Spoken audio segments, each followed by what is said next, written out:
Principles of propaganda that Vladimir Lenin used to consolidate power. He campaigned on a strategy of lies.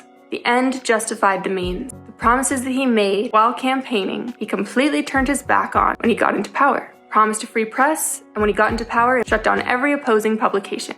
He promised the people that they would be able to own land for themselves, and instead, when he got into power, he stripped it away from the people.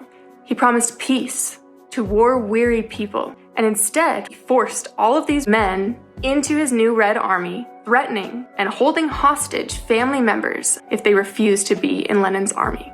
Lenin changed words and meanings. This is known as intellectual disarmament.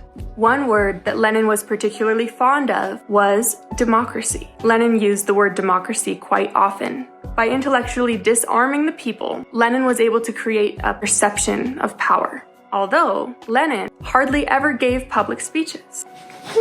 Can you imagine if we had a president like that? What a shame that would be.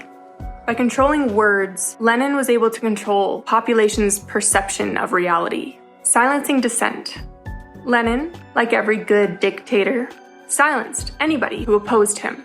Instead of persuasion by who has the better argument, Lenin simply chose to shut down all opposition.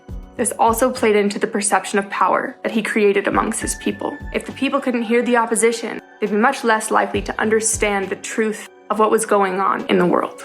Lenin was a name caller. He actually called his own party, the Bolshevik Party, the majoritarians, even though the Bolsheviks never truly held the majority. Some of the other names that Lenin called his opposition: insects, leeches, ex-people, hoarders, wreckers, saboteurs. He also liked to call his opponents Reds in order to conflate his opponents with bloody violence. Throughout Lenin's time in power, over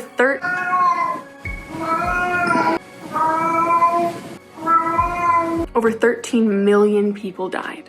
A lot of these deaths were directly due to Lenin's purposefully damaging economic policies. But one of the other major things that Lenin did was he never accepted responsibility. And of course, you can probably guess who Lenin blamed. All the problems were the fault of his predecessor, the Tsar. I hope you enjoyed this little history lesson, and remember, this is for educational purposes.